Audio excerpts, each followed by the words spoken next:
it's seen as an act of protecting their rights, protecting who they are, protecting their identity. So it's kind of tricky to which lens are we looking at in terms of perception or perceiving what violence is.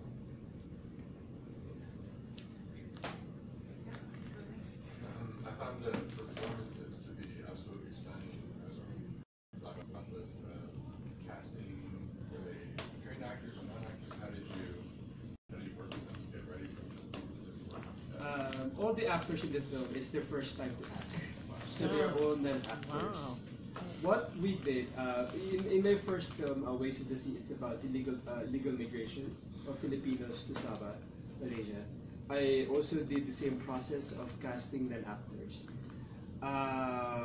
What we did is we went to different communities and tried to open for audition. Of course, people, the communities are super excited. So their idea of audition is like TV drama. So it's okay, let's see. So what we did is just to see visually if they fit the role. And after that, we went through a workshop wherein we try to get in touch with their emotion. And most especially in terms of background check. Like, would they, based on their lives experiences, would they fit on that particular role?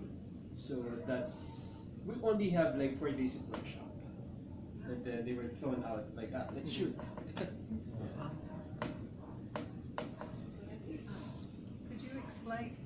you explain the presence of the military in the film and the final scene?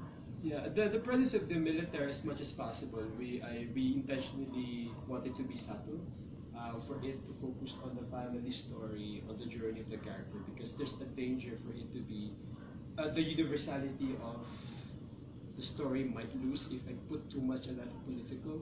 So it's more like a subtle backdrop. Okay, this Mindanao is a place where there is conflict. So it's a small touch. So the military is present because of the ongoing conflicts? Yes. Yeah, so they just kind of hang around and maybe have some influence, but it doesn't look like it really. Yeah. So the idea that we want to come across is that there is a problem going on within the small community, but there is also a bigger problem out there. Yeah. Do you have a question? Yeah, I just wonder if this conflict will fade out. Is it possible in this modern time? Well, I wish, but it's just so hard to give a conclusive answer. Because in southern part of Uganda, because this has been going on since the Spanish time, since the 1800s. So until now, it still happens, and it's a continuous cycle. It dies down, then it goes back. So. But such a film can point on this problem. Yeah. It comes up Hopefully. more. Yeah. We'll be tying up with the U.S. Embassy in the Philippines.